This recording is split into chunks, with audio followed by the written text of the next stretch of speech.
Have you ever woken up at like 3 in the morning in just a cold sweat? Oh, absolutely. The worst feeling. Right. Just completely paralyzed by a sentence you spoke in a second language like 5 years ago. It just hits you out of nowhere. It really does. Your amygdala is suddenly firing on all cylinders, Uh-uh. just, flooding your system with adrenaline, all just to remind you of that exact moment your brain betrayed you in front of a native speaker. It is genuinely cruel how the brain holds onto those memories. It is. The memory replays in high definition. You feel your stomach drop. You physically cringe into your mattress. I mean, I almost died from some of these interactions. We all have, honestly. Well, today we are dissecting the exact science of that linguistic humiliation. Welcome to the Funlish Show, Learn English with Laughter A. Welcome to the Funlish Show, Learn English with Laughter R. We are incredibly energized to be here with you today. We're embarking on a deep dive that is, well, it's equal parts highly educational and deeply personally mortifying. Heavy on the mortifying. Exactly. But we are examining the architecture of embarrassing English mistakes. Not just, what went wrong, but the actual neurolinguistic reasons behind why your brain tricked you into saying it in the first place. Because that is the real cruelty of it, isn't it? Mm-hmm. Like, the mistakes that haunt us the longest are the ones that felt so incredibly logical in the moment. Oh, they always make perfect sense in your head. Right. The ones where you applied, like, actual mathematical reasoning to English grammar, and English just looked at you, laughed, and threw you under the bus. The English language is famously unforgiving with its rules. It's a menace. So today, we are roasting ourselves, laughing at our own expense, and, pulling apart the chaotic machinery of this language so you don't have to suffer the same fate. And it's a necessary pain we are going through today. Oh, totally. And to you, the listener, if you're new to the show, consider this your formal warning, okay? Yeah. Pause and hit the like button right now. Yes, do it now. Because once we start unearthing these deeply suppressed memories, you're going to be too busy laughing at our pain to remember to do it later. Seriously, we almost died out there in the real world so you can learn. But we are doing this to demonstrate that making these specific, hilariously awkward blunders isn't just normal, it is a mandatory biological step in language acquisition. Mandatory, like we have to suffer. You do. If you aren't making these mistakes, you aren't testing the boundaries of the language. There is a fascinating science to why these specific errors happen so frequently across entirely different cultures. There is basically a psychological trapdoor hidden in the grammar. A trapdoor. I love that. So let's start with probably the most dangerous room in the house.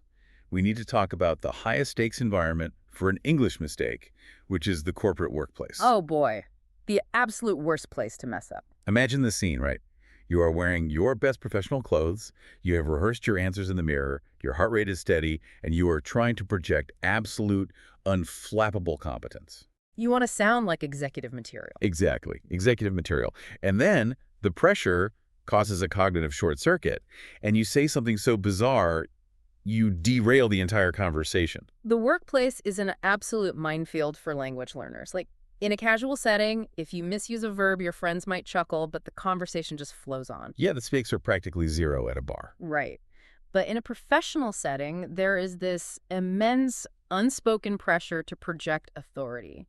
The margin for error feels microscopic, which perfectly sets the stage for a disaster of epic proportions from a past job interview of mine. Oh, I'm so ready for this. Oh, Please, walk us through the anatomy of this disaster. I want the full psychological profile of what you were trying to achieve here. okay, so picture the environment. I am fresh out of university, radiating that desperate, eager-to-please energy. The classic new grad sweat.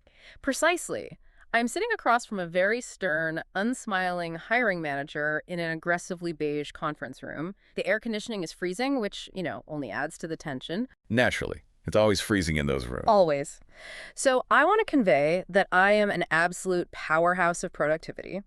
I want him to know that I am the ultimate go-getter. So I lean forward, I make direct, unwavering eye contact, and with total conviction, I dramatically declare, "Sir, I am very hardworking. I can do multiple works at one time." Multiple works at one time. Yeah. Oh, well. Let's just sit with the gravity of that statement for a second. It was so bad. If I am the hiring manager, I am immediately wondering if you are like a time traveler from the Renaissance, or perhaps an octopus. An octopus. I mean, Unless you have 8 arms and you're simultaneously painting the ceiling of the Sistine Chapel while drafting a Beethoven symphony, Yeah. what on earth are you trying to communicate? I know, I know. The look on his face was extraordinary. It was this perfect cocktail of utter confusion, mild concern, and deep reevaluation of my resume. Like he's wondering who let you into the building. Exactly. It was as if I had just announced my superpower was manifesting abstract physical labor into the room. Now, I want to defend your past self here. And I want to defend the listener who has inevitably made this exact same mistake. Because the logic behind multiple works is completely sound in almost every other language. It is. It really is. If we look at cognitive linguistics, like how our brains map reality, we have discrete, countable things, and we have abstract, uncountable things. In many languages, the translation for work or task is a perfectly normal, discrete, countable noun. Right, like 1 work, 2 works, 3 work. Exactly. It is A plus B equals C. Why does English reject this? What is wrong with English? It is a brilliant question, and it comes down to the concept of mass nouns, or uncountable nouns, in English. Okay, mass nouns. Break that down for us. So English categorizes reality very strictly between bounded objects and unbounded substances or concepts. Bounded meaning it has an edge or a limit. Right, you can count bounded objects like 1 cup, 2 chairs, 3 tasks. But unbounded things like water, air, or in this context, work are treated as an uninterrupted mass of effort or labor. Uninterrupted mass. Yeah, you cannot put a numerical boundary on an abstract concept of effort. I love that concept of bounded versus unbounded. It is like trying to hold a handful of water and saying, look, I have 3 waters. Exactly. You don't have 3 waters, you just have water. Right. Unless, of course, you were talking about distinct bounded bottles of water. Yeah. But when you pluralize work into works in English, it undergoes a massive semantic shift, doesn't it? Like, it stops meaning your daily office tasks completely. Precisely. When you add that S to make it works, the word radically transforms. It suddenly points to monumental achievements of art, literature, or engineering. Oh, right. Like the collected works of William Shakespeare. Exactly. Or the works of Picasso in a museum gallery. Or, on the mechanical side, a literal public works department, a waterworks, or the internal gears of a clock. So, by sitting in that freezing conference room and enthusiastically proclaiming you could do multiple works, you are effectively telling this stern hiring manager that you could simultaneously compose a classical opera and construct a municipal water treatment plant. I was basically claiming to be an entire civilization of industry. You weren't just a candidate. You were a whole Renaissance era. I was overqualified for a junior marketing role, clearly. But this is the danger of mass nouns. When you try to count the uncountable, English doesn't just give you a grammar error, it gives you an entirely different, highly specific meaning that makes you sound absurd. Which perfectly tees up our goal for today, which is to arm the listener with professional upgrades. We're providing 3 professional synonyms throughout this deep dive to replace these corporate pitfalls. Yes, practical tools you can actually use. So if multiple works makes you sound like a municipal engineering prodigy, what is the exact polished phrasing you should have used to get that job? This brings us to our first professional synonym. Instead of the awkward and historically confused multiple works, the universally understood dynamic term in the modern corporate world is multitask. Multitask. Yes. So the polished, bulletproof sentence is, I'm a hard worker and I can multitask. Multitask. It is clean, it is efficient. But let's dig into the etymology of that word, because it actually explains why it feels so much more modern than works. Oh, the history of multitask is fascinating. Right. The term multitask didn't even exist in the human vocabulary until the mid-1960s. Wait, really? The 1960s? Yeah. It was invented in the realm of computer science to describe a CPU, like a computer processor, handling more than one program simultaneously. We literally stole a robotics term to describe human productivity because multiple works was broken. Wow. That is fascinating. We adopted machine language to fix a gap in our own human grammar. We did. So to the listener, lock that word in. Multitask. It proves you are a modern professional, not a 16th century architect. I love that. Now, staying within the high-pressure environment of the professional world, I have to share a story that causes me physical pain to this day. Oh, I'm ready. Lay it on me. Because it is one thing to mess up in an interview when you're trying to impress a stranger, but it is a completely different level of vulnerability. Right. When you are already employed, you wake up violently ill, and you have to call your boss to take a sick day. Oh, the sick day phone call. It is the most heavily performed piece of theater in the corporate world. It really is theater. Even when you are legitimately ill, you feel this overwhelming guilt, like you have to audibly prove to your boss that your immune system is failing. Exactly. Yeah. You are lying in bed, you do the little throat-clearing exercises, you purposefully lower your vocal register by an octave so you sound frail and near the end of your life. You have to sound like you're on death's door. Right. So I have a terrible flu, fever, head pounding. I dial my boss, I put on my best theatrical sick voice, and I say, "Sir, today I cannot come to the office. My head is paining and my body is not feeling well." My head is paining. Oh no, I have to stop you there. I am physically reacting to this. I know.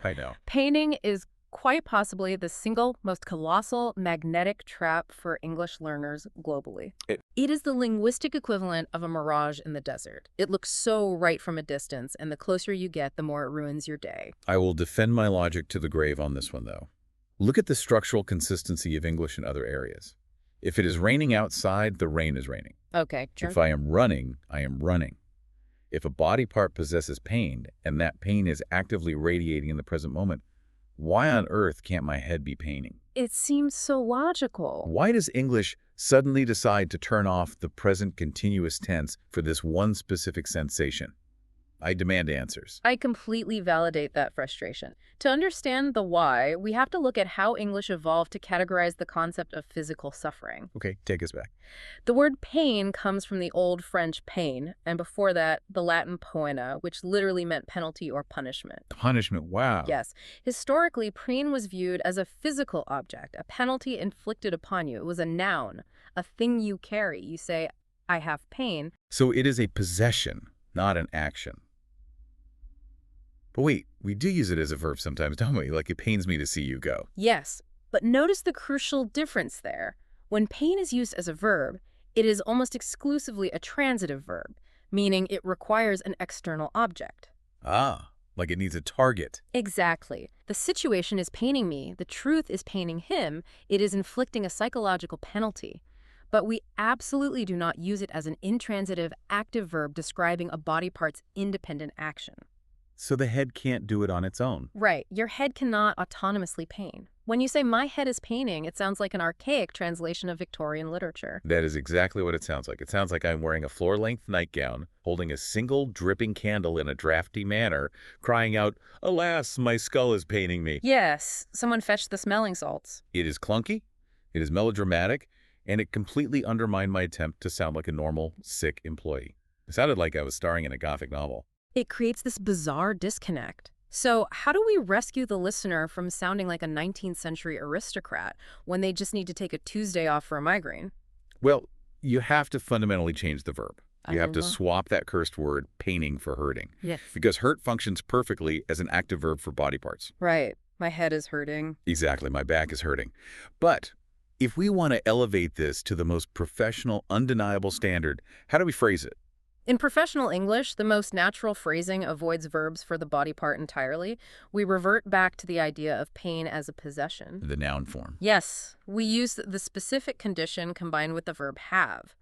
The ultimate bulletproof way to tell your boss is, "I have a headache and I'm not feeling well." I have a headache. It is so economically perfect. And it's a modular formula, right? Exactly. Modular. Toothache, stomachache, backache. Yeah. You just plug the body part into the ache suffix and you claim possession of it with "I have." You drop paining into a bottomless pit and never look back. Good riddance to paining.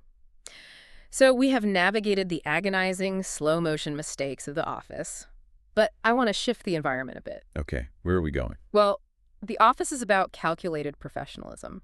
What happens when you strip away the calculation and replace it with pure, unadulterated urgency? Oh, panic. Let's talk about situations where time is of the essence, you are moving fast, and the English language decides to mercilessly punish you for trying to invent your own adverbs. The need for speed. This is where logic completely disintegrates and panic takes the wheel. Panic is a terrible driver for grammar. It really is.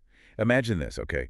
I am at a bustling restaurant in the city center. It is loud, the waiters are rushing past, and I am absolutely starved. You're set in the scene. I finally managed to flag down a waiter. I want to order, but I also desperately need to convey that my order requires immediate velocity. Yeah. So with total confidence, I look up and say, "Excuse me, 1 chicken biryani, extra spicy, and please make it fastly." Fastly, oh my goodness. It's so proudly, too. Yeah. The waiter must have experienced a profound moment of cognitive dissonance.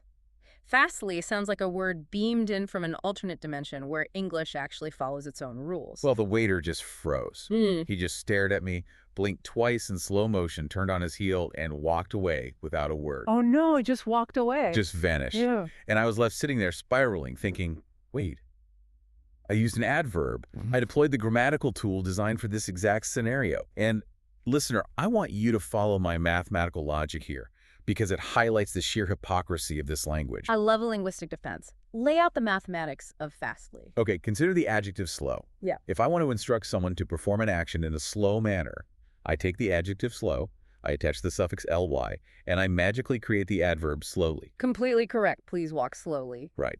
If I'm quiet, I add ly. I get quietly. Careful becomes carefully. Quick becomes quickly. It is a beautiful, reliable, algorithmic rule. A plus B equals C. It is a very satisfying rule. Therefore, if my adjective is fast, the only logical scientific conclusion is to attach ly to create fastly. Why is this a crime? Why does fastly not exist? It is the ultimate betrayal. What you did there is a phenomenon neurologists and linguists call overgeneralization. Overgeneralization. Yes, and it is actually a massive milestone in human cognitive development. When children learn their native language, they figure out the underlying algorithms like adding ed for past tense, and they universally apply them, which is why toddlers say, I runned or I eated. Oh, that makes so much sense. Your adult brain did the exact same highly intelligent thing with the ly adverb rule. So my brain was operating at peak intelligence, and English was the one failing the test.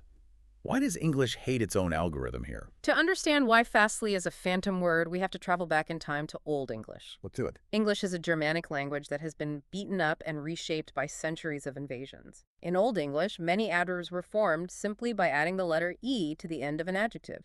So the adjective fest became the adverb fest. Fest. But over hundreds of years, as people spoke faster and lazier, that final E sound just eroded and dropped off completely. It just eroded, like a cliff falling into the ocean. Exactly. Phonological attrition. So the adjective and the adverb collapsed into the exact same word, fast. Just fast. Then, later in history, grammarians decided to standardize the language using the ly suffix, which comes from the word like.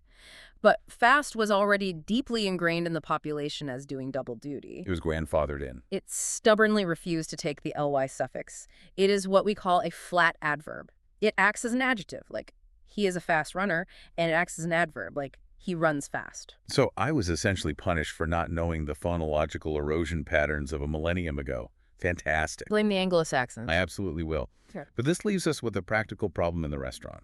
Because if I can't say fastly and just barking, make it fast, sounds like I am holding the waiter at gunpoint in an action movie, how do I express urgency politely? This brings us to our second professional synonym. We need to satisfy your brain's craving for an ly adverb, but with a word that actually survived the historical standardization. Give it to me. Instead of the non-existent fastly, you use the universally polite and effective word quickly. Your order should have been, can I have 1 chicken biryani extra spicy, and please make it quickly. Quickly. It is elegant, it obeys the ly algorithm, and it doesn't make you sound like an alien. Write that down, listener. Quickly. Now, speaking of the desperate human urge to accelerate things, I have my own technological nightmare that perfectly mirrors your restaurant store. But please share. Technology and panic go hand in hand. They really do. So I was working from home on a tight deadline, and my internet connection was crawling. I'm talking dial-up era, pixel-by-pixel loading speeds. Oh, that is psychological torture. I was losing my mind. I finally get a tech support representative on the phone, and in my absolute panic, I bypassed all known laws of grammar and blurted out, my internet is very slow. Can you please fast it? Can you please fast it? I'm crying. It gets worse the more you think about it. Are you trying to starve your router? Is your Wi-Fi on an intermittent fasting diet? It's desperate. Do you think the internet is a physical seatbelt that you can just fasten or fast? Let's visualize the literal mechanics of what you asked for. I am picturing a guy in a dimly lit server room in the middle of nowhere. Just a guy with a wrench. He gets your ticket. He walks over to a massive humming mainframe labeled the internet, pulls out a giant steel wrench, and just starts manually cranking a valve to fast it. That is exactly what I wanted him to do. I wanted him to execute a command, flip a switch, and magically fast my connection. What is the cognitive mechanism happening here? Why did you turn an adjective into a verb? It is a brilliant linguistic process called zero derivation or conversion. Zero derivation. Yes. English is actually famous for doing this. We love taking a word from one grammatical category, like a noun or an adjective, and just aggressively forcing it to be a verb without changing its spelling at all. Oh, give me an example. Think about the word clean. It is an adjective. The room is clean. But we zero derive it into a verb effortlessly. We say, I need to clean the room. Right. We do it with empty, too, like empty the trash. So under pressure, my brain calculated if I can empty a glass and I can clean a room, I should absolutely be able to fast my internet. The logic is airtight. The execution, however, is fatal.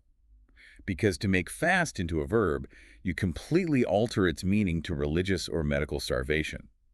Your router does not consume caloric energy.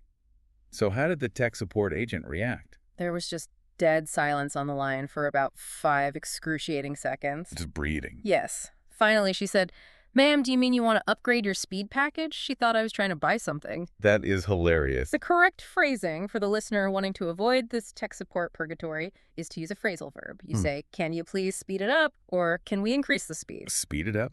The noun speed paired with the preposition up, it gives that lovely visual of a dial moving upward. Exactly. So, we have explored the dangers of inventing words that don't exist, like fastly, and forcing words into the wrong category, like fasted. But let's move into a completely different danger zone. Year 2 now. What happens when you use perfectly valid, mathematically correct English words, but you combine them so literally that you accidentally request something terrifying? Ah, the literal translation trap.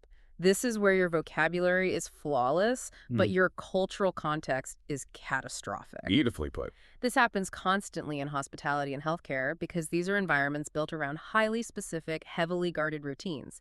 If you translate your native routine directly into English, chaos ensues. Exactly. So let's analyze your hotel check-in experience. Set the scene for this literal translation disaster. Okay, so I had just landed in a foreign city after a grueling 14-hour flight. You're practically a zombie at that point. I really was.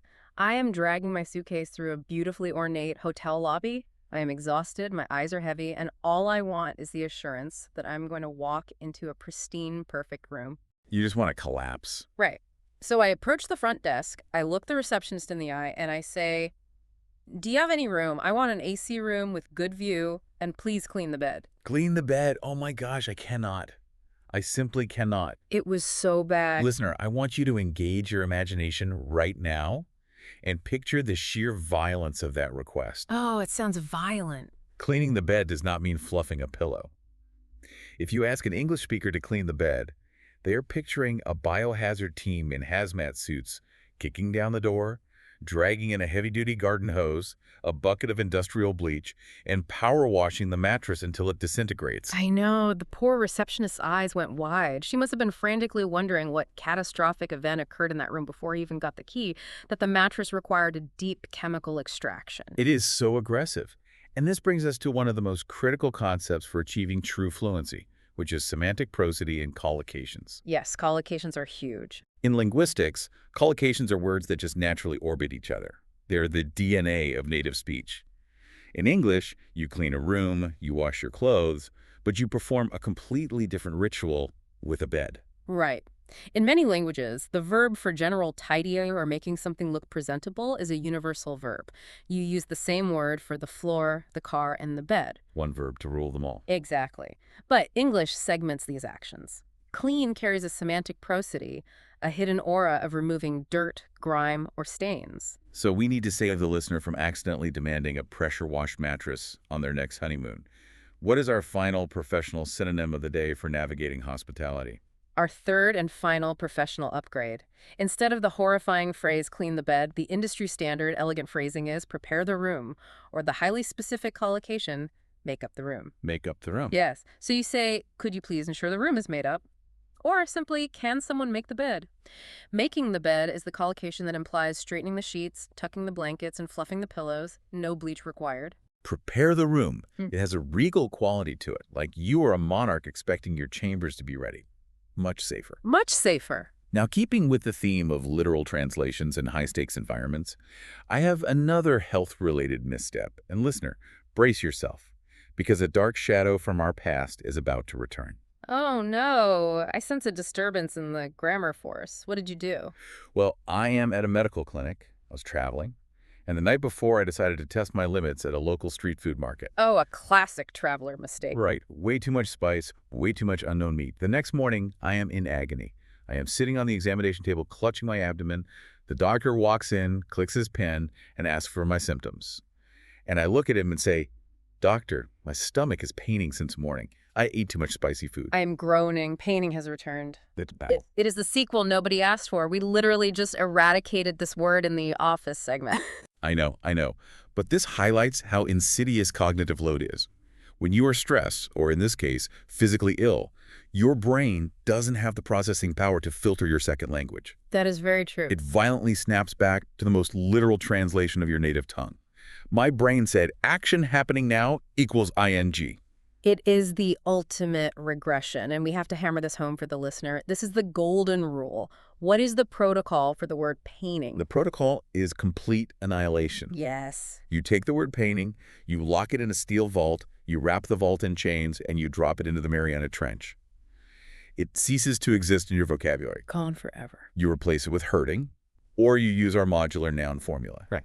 The doctor needs to hear, "My stomach is hurting," or "I have a stomach ache." I have a stomach ache. It is clinical, it is precise, and it doesn't sound like your digestive tract is a medieval torturer inflicting a penalty upon you. Exactly. So we have survived the corporate interview, the sick call, the fast-paced restaurant, the tech support meltdown, the hotel lobby, and the doctor's office. We've been through a lot today. But we must now face the final boss of English mistakes. Right. Because getting it wrong in front of a waiter is embarrassing. Yeah. But there is one arena where making a grammatical error is not just embarrassing, it is fatal to your soul. Oh, I know where this is going. The absolute worst place to mess up your English is when you are trying to impress a romantic crush. Oh, the stakes of romance. This is where language really matters. When you are flirting, the goal is to sound smooth, effortless, and charming. You want to be James Bond. Right. You want the words to flow like poetry. You absolutely do not want to sound like a malfunctioning, literal-minded robot, which, tragically, is exactly what I achieved. I need the full autopsy of this romantic failure. Yeah. How did you destroy the vibe? I was on a highly anticipated date. The person I was meeting walked into the venue looking absolutely spectacular. They had chosen this incredibly stylish outfit, and I wanted to validate their effort with a heartfelt, suave compliment. Setting the mood? I wanted to sweep them off their feet. I locked eyes, gave my most charming smile, and said, "You are looking so beautiful today. Your dress is suiting you perfectly." Your dress is suiting you perfectly. Oh no, I am going to mercilessly deconstruct this. Please, have at it. I have to ask, were you trying to woo this person? Or were you functioning as a 19th century tailor, taking their inseam measurements for a bespoke three-piece suit? A tailor. I mean, yes, madam, the structural integrity of the garment is suiting your proportions adequately. It was devastating. I could literally see the romantic tension evaporate into the atmosphere. It was as if I'd handed them a dry cleaning receipt instead of a compliment. The warmth just vanished. It is so funny because the vocabulary is almost right. Suit is a perfectly functional verb for clothing. That color suits you. But you fell into the continuous tense trap. You added the ing. Why did your brain betray you like this? It was that same logical overgeneralization. In my mind, the action of looking beautiful was happening dynamically right now in the present moment. Right, it's live. Yes.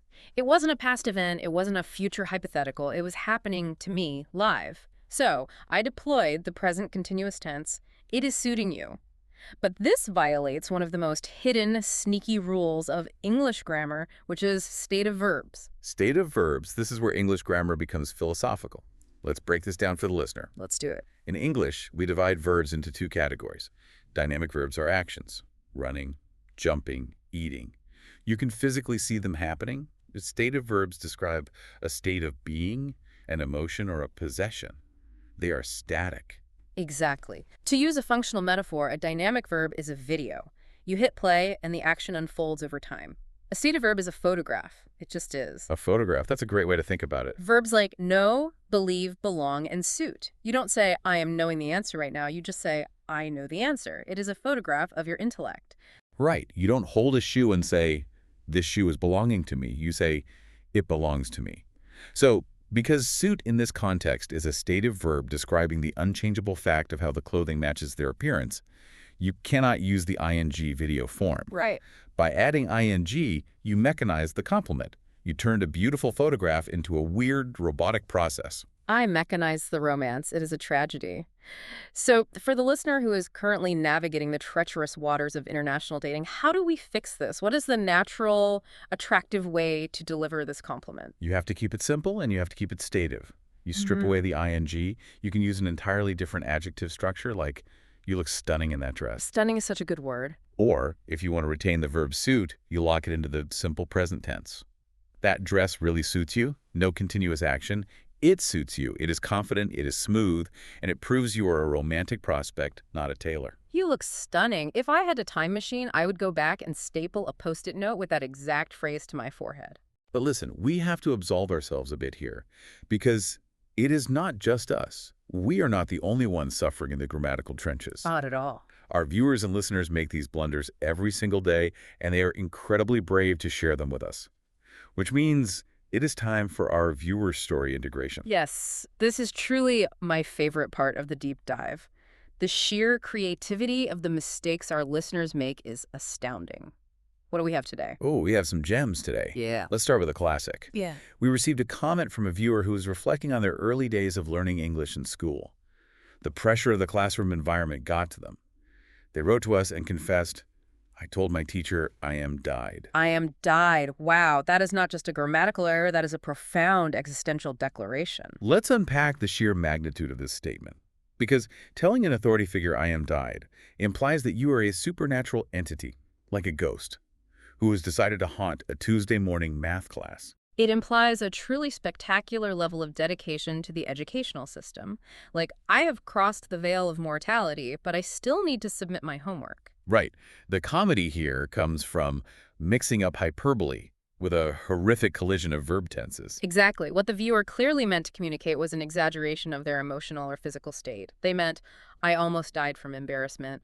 Or perhaps, I ran a mile in gym class and I am so tired, I feel dead. It is hyperbole. But structurally, they created a grammatical Frankenstein. They combined the copula verb, the to be verb, I am, with the past participle of an action verb, died. You can use the to be verb with an adjective to describe your state, like I am dead. Right. Or you can use the action verb in the past tense to describe the event, I died.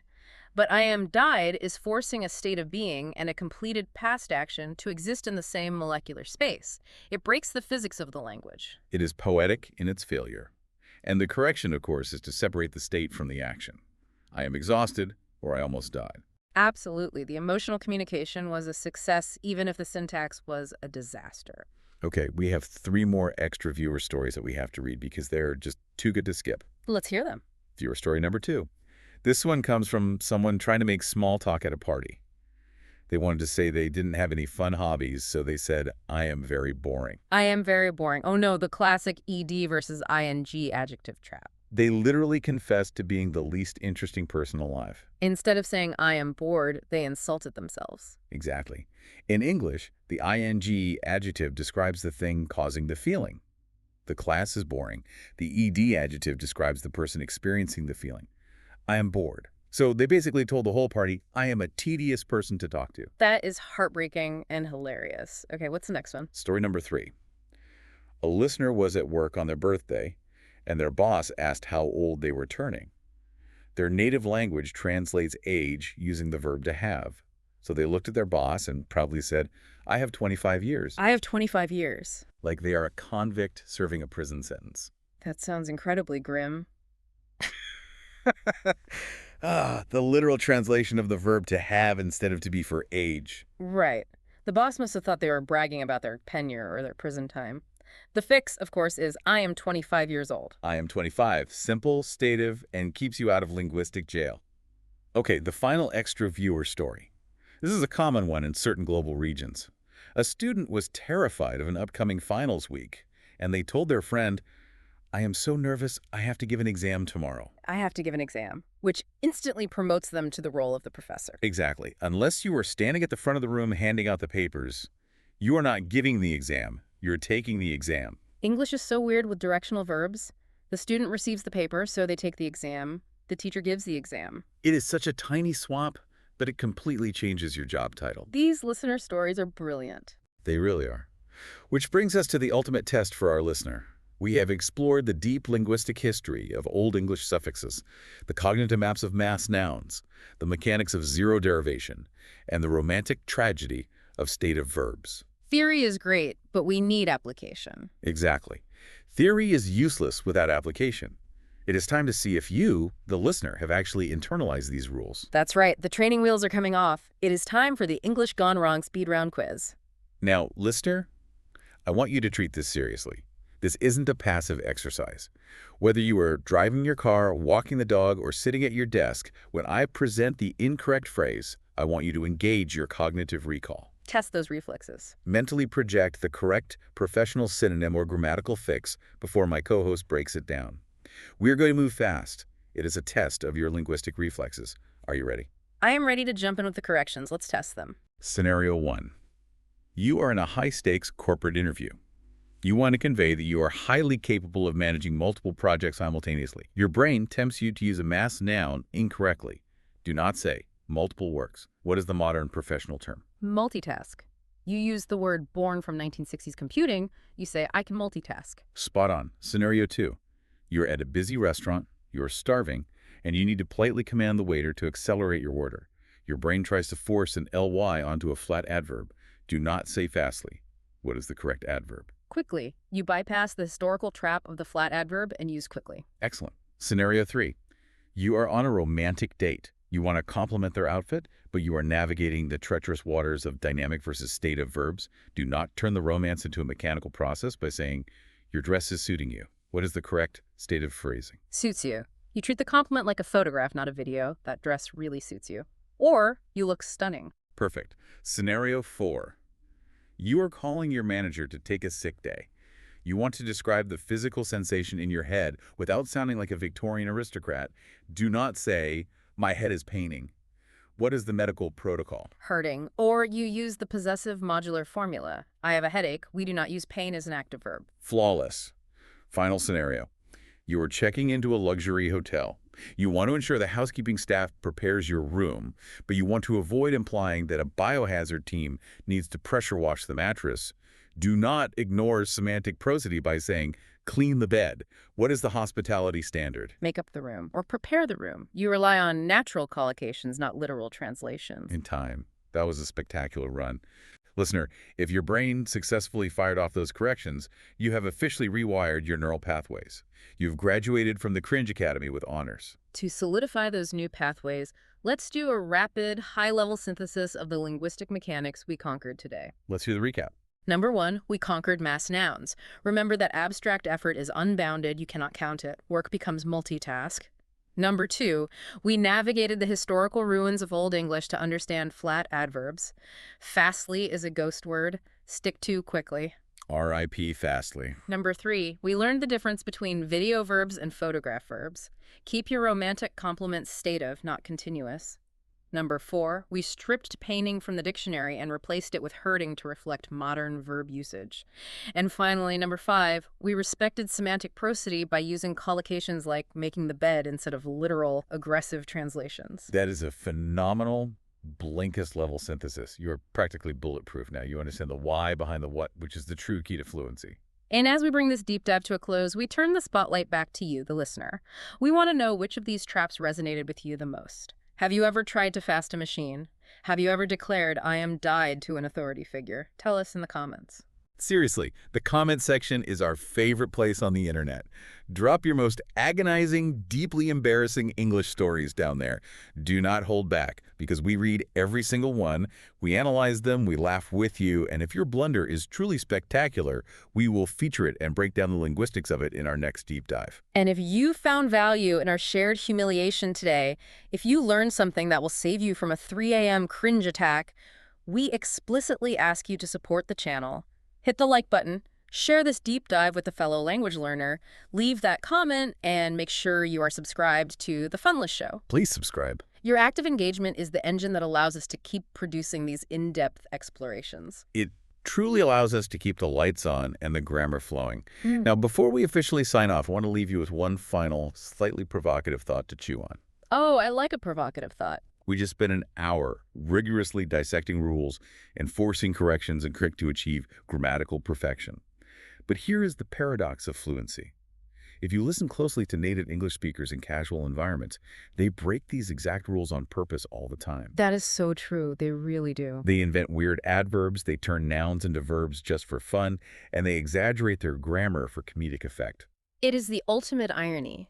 The pinnacle of fluency isn't rigid perfection. It is understanding the rules so deeply that you know exactly when and how to artistically break them. Exactly.